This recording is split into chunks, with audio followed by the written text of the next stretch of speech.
terima kasih pemirsa Anda kembali menyaksikan Kominfo Newsroom. Pemirsa, resesi ekonomi merupakan salah satu hal yang mengakibatkan penurunan signifikan dalam pertumbuhan ekonomi suatu negara. Dan pemirsa, resesi ini dapat menyebabkan dampak yang signifikan juga pada perekonomian dan kehidupan sehari-hari. Dan untuk mengetahui bagaimana Indonesia melakukan mitigasi terhadap resesi 2023, kita akan berdialog bersama dengan Deputi 1 Bidang Koordinator Ekonomi Makro dan Keuangan Kemenko Perekonomian, Bapak Ferry Irawan. Assalamualaikum, selamat malam Pak Ferry. Waalaikumsalam, selamat malam Mbak Muna. Baik Pak Ferry, salam sehat Pak. Salam sehat juga Mbak. Baik, kita langsung ke pembahasan pada malam hari ini Pak Ferry mengenai bagaimana Indonesia melakukan mitigasi terhadap resesi tahun 2023. Sebelumnya Pak Ferry, kita mengetahui bahwa negara Indonesia ini merupakan satu di antara beberapa negara yang dapat dikatakan cukup tangguh menghadapi resesi atau inflasi pada tahun 2023. Namun sebelum kita bahas hal tersebut Pak Ferry, apakah seperti apa mitigasi yang dilakukan oleh pemerintah Indonesia ini terkait dengan resesi, baik itu jangka pendek dan juga jangka panjangnya seperti apa Pak? Baik Mbak Mona, selamat malam. Nah, sebelum saya menjawab pertanyaan tersebut, mungkin saya agak sedikit koreksi ya Mbak. Ya. Jadi untuk yang secara teknikal, definisi resesi itu kita bisa bilang suatu negara itu mengalami resesi kalau pertumbuhan ekonominya mengalami kontraksi 2 kuartal Kontraksi. berturut-turut. Jadi kalau Ya. turun aja itu belum tentu dia mengalami resesi gitu ya. Dia harus kontraksi minus lah pertumbuhan ekonominya gitu. Dan itu pun dalam 2 bulan dua kuartal berturut-turut. Ini bukan satu. Nah yang kedua, Baik.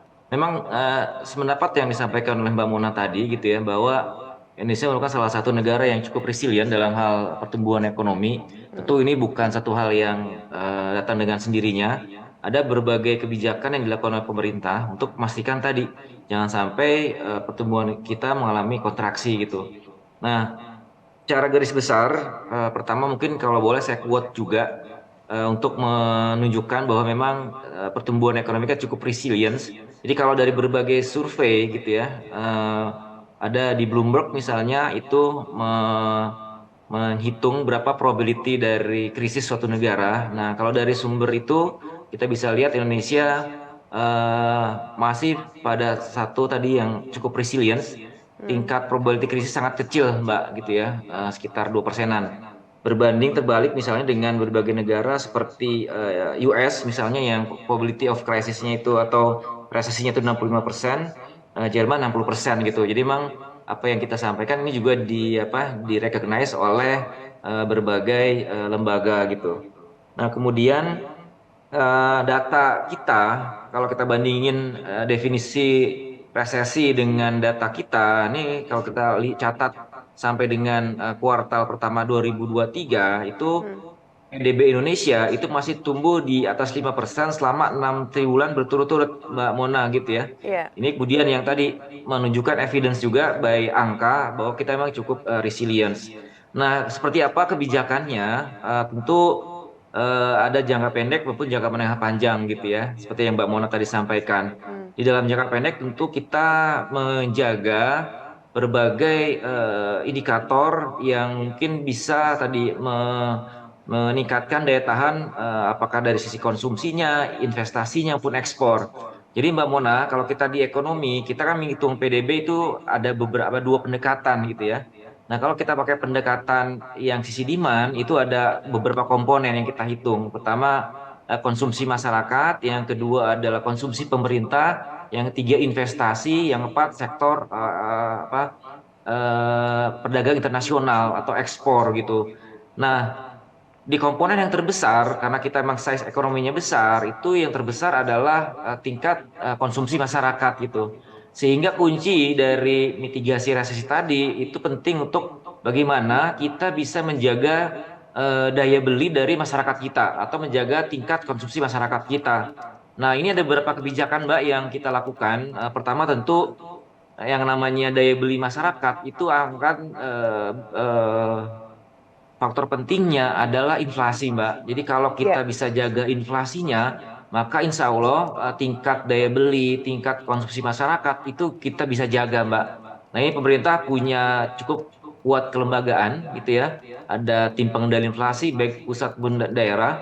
kemudian juga kita punya frame dasar yang jadi apa? Jadi alat kita untuk mengendalikan inflasi baik di pusat maupun daerah. Kita punya namanya yang 4K, ada keterjangkauan harga, kemudian ketersediaan pasokan, kelancaran distribusi, dan komunikasi yang efektif. Nah, komunikasi efektif sebagai contoh nanti yang kita lakukan di Bamuna sekarang gitu ya, untuk menyampaikan apa yang dilakukan oleh pemerintah maupun indikator-indikator kinerja dari ekonomi.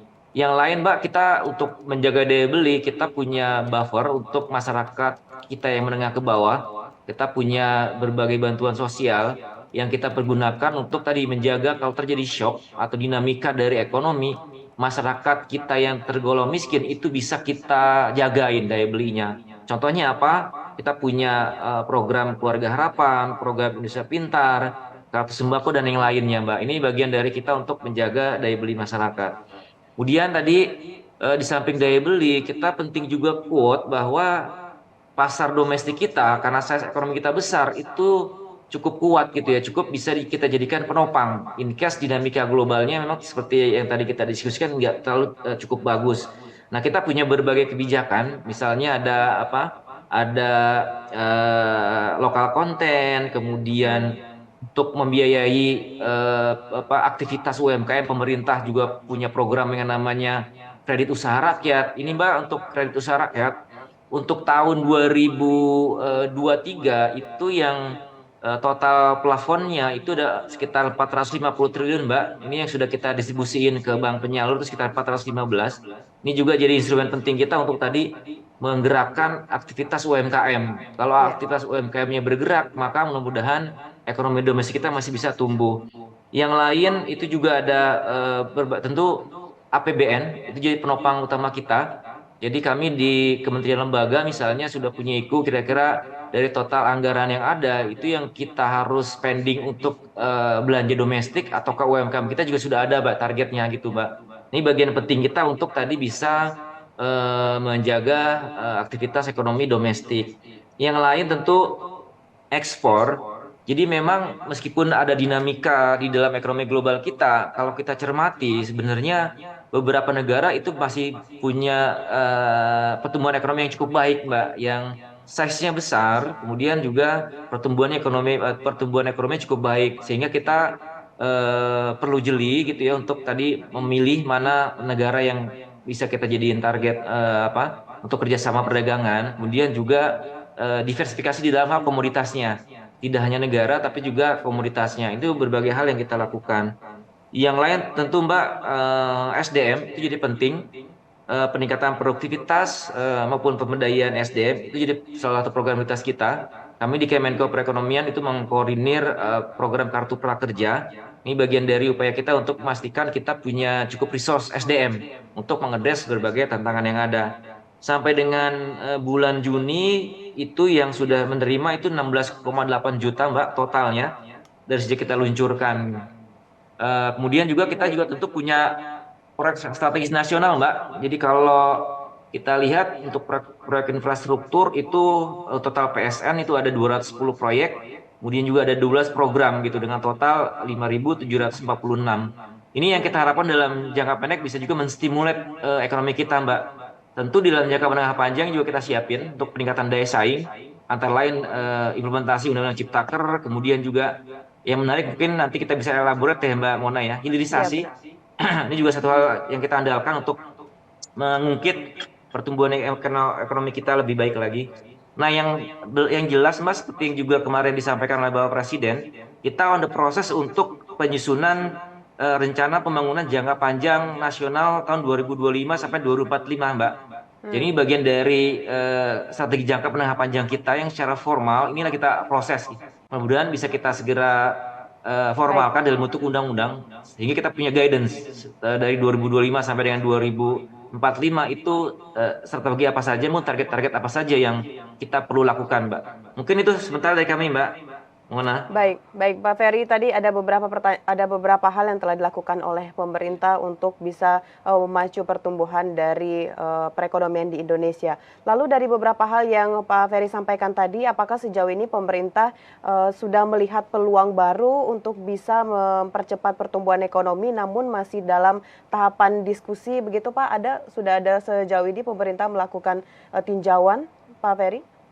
Tadi seperti di bagian di poin yang saya kami sampaikan, jadi salah satu tahapan dari penyusunan rencana pembangunan jangka panjang tahun 2025 dan 2045 itu adalah evaluasi, Mbak, gitu ya. Dari Iya. evaluasi ini nanti improvement apa yang kita lakukan maupun strategi apa yang kita lakukan itu kemudian akan kita tuangkan di dalam dokumen RPJPN 2025 sampai 2045, Mbak. Ini yang kita lagi proses nih, Mbak, di internal pemerintah, Mbak. Mudah-mudahan bisa segera kita formalkan dalam bentuk undang-undang. Baik, tadi sempat pada pertanyaan pertama Pak Ferry sebenarnya sudah menyinggung mengenai hilirisasi juga bisa menopang perekonomian kita atau mempercepat. Tapi untuk detailnya Pak, kira-kira berapa persenkah hilirisasi ini benar-benar bisa menjaga stabilitas perekonomian atau bahkan memacu dari perekonomian di Indonesia, Pak Ferry? Ini lebih detailnya seperti apa, Pak? Ini mungkin saya kasih gambaran ya, Mbak. Kita punya eh, tahapan yang cukup detail mengenai Ya, hilirisasi dan dampaknya terhadap ekonomi kita. Ini sebagai ilustrasi misalnya untuk nikel gitu ya, Mbak. Nikel kalau hanya di dalam bentuk mentah yang merupakan tahap awal dari proses itu katakanlah nilai tambahnya 1 kali ya, Mbak. Nah, sekarang pemerintah itu mendorong tentu seperti yang juga sering disampaikan oleh Pak Presiden, smelter dan refining industry. Jadi kalau di dalam dengan menjual bahan mentah saja kita dapat 1 kali, di tahapan yang kedua yaitu smelting and refining industry itu nilai value added-nya bisa 30 sampai dengan 40 kali lipat, Mbak. Jadi itu besar sekali ya. Kalau kemudian kita masuk ke next stage, misalnya EV baterai industry itu naik lagi, Mbak. Jadi bisa nilai tambahnya atau nilai manfaatnya itu bisa bertambah menjadi 90 sampai dengan 160 kali lipatnya, Mbak. ya. Nah, kalau kemudian kita masuk ke yang pas 4 di EV industry atau electronic vehicle industry itu bahkan lebih jauh lebih besar lagi, Mbak. Jadi 470 sampai dengan 780 kali dari baseline kita 1 kali dengan menggunakan bahan mentah. Nah, ini tentu dampaknya akan signifikan nih, Mbak. Pertama, tidak hanya yang pasti di sektor industri gitu ya. Jadi akan ada nilai tambah yang masuk ke diinjek ke dalam perekonomian kita dari sektor pertambangan ke sektor industri. Nah, seperti kita ketahui, sektor industri ini bagian terpenting share-nya cukup tinggi itu, Mbak. Kita kalau sekarang itu 18, nanti target kita lebih tinggi lagi tuh untuk ke jalan jangka menengah panjang. Nah, kalau kemudian ini kita kaitin juga dengan katakanlah tadi pembangunan pabriknya, kemudian penyerapan tenaga kerjanya, ini kita harapkan tadi dampak atau multiplier besar, Mbak. Gitu sehingga kalau di dalam perhitungan memang ini yang kita bisa harapkan salah satu key point atau key faktor yang bisa kita harapkan untuk tadi mendorong pertumbuhan ekonomi kita itu lebih tinggi dari 5%. Jadi 5% itu baseline kita, Mbak, yang sekarang Iya. ini kita di Q1 misalnya 5,3% gitu ya. Nah, dengan adanya hilirisasi ini kita harapkan itu bisa tumbuh lagi, Mbak, di atas 5%. Sesuai dengan target pemerintah yang saat ini kita bahas untuk yang di RPJPN, Mbak. Baik, berarti ini benar-benar hilirisasi salah satu hal yang bisa meningkatkan perekonomian kita di tengah ancaman potensi resesi. Baik, terakhir Pak Ferry, ini bisa disampaikan juga kira-kira untuk masyarakat hal apa yang harus dilakukan untuk bisa bertahan begitu Pak di tengah potensi adanya resesi tahun 2023. Ada yang mengatakan membeli emas begitu atau menabung. Nah, dari Pak Ferry sendiri ada himbauan Pak atau saran pada masyarakat? Pertama, Mbak, jadi seperti yang kami sampaikan di awal, itu komponen penting dari ekonomi kita itu adalah eh, konsumsi masyarakat atau geliat dari ekonomi domestik kita gitu, Mbak. Jadi seperti juga strategi oleh pemerintah yang penting untuk kita memitigasi resesi tadi adalah eh, menjaga aktivitas ekonomi kita gitu, Pak, menjaga confident dari masyarakat kita gitu, Mbak. Jadi kalau dari kami pertama Indonesia dengan data-data yang ada itu masih cukup resilience dalam menghadapi dinamika yang ada, Mbak. Dan kalau lihat dari probability dari krisis itu penting, kecil gitu ya. Kemudian untuk itu maka masyarakat harus tetap confident dengan ekonomi kita, dengan tetap tadi melakukan spending ataupun mengkonsumsi berbagai barang yang tentu apa, kalau bisa ada di barang-barang yang berasal dari domestik itu yang mungkin perlu kita lakukan gitu, Mbak, untuk memastikan ekonomi kita, UMKM kita itu bisa menggeliat terus. Kemudian yang lain juga adalah eh, kita punya cukup buffer, punya cukup pelindungan in case terjadi shock yang signifikan gitu. Kita masih punya tadi berbagai perlinsos yang kita bisa pergunakan untuk melindungi masyarakat miskin, rentan maupun miskin rentan agar konsumsi tidak terganggu gitu. Jadi tadi confident di masyarakat perlu terus kita dorong tuh, Mbak, untuk memastikan ekonomi kita menggeliat karena salah satu kunci dari dalam konteks Indonesia ya, Mbak, kunci dalam Ya. mencegah resesi ada tadi memastikan geliat dari ekonomi domestik itu bisa terus bergerak tuh, Mbak, karena itu kunci buat di kita, Mbak. Yang penting juga, Mbak, senantiasa mensukseskan berbagai program pemerintah untuk mendorong konsumsi produk dalam negeri. Selain untuk mendorong belanja juga untuk menghidupkan UMKM. Mungkin itu, Mbak, untuk sekali lagi kita sama-sama menjaga tingkat atau kinerja ekonomi kita yang memang masih sangat bagus pada saat ini dan ke depan, Mbak Mona. Baik, tentunya berbagai kebijakan atau hal yang telah dilakukan oleh pemerintah ini tidak akan bisa sukses tanpa masyarakat juga ikut berkontribusi untuk menjaga pertumbuhan perekonomian Indonesia. Pak Ferry, Betul, Mbak, terima betul, kasih betul. banyak sudah berdialog dan menyampaikan informasi bagaimana pemerintah melakukan mitigasi untuk menghadapi resesi tahun 2023. Pak Ferry, selamat melanjutkan aktivitas Bapak. Kita akan tunggu dialog di kesempatan berikutnya. Selamat malam, Pak Ferry. Selamat malam, Mbak Mona. Makasih, Mbak Mona. Makasih. Baik pemirsa, itulah dialog kita bersama dengan Deputi 1 Bidang Koordinasi Ekonomi Makro dan Keuangan Kementerian Perekonomian. Dan setelah jeda pariwara, kami akan kembali dengan informasi lainnya. Tetaplah bersama Kominfo Newsroom.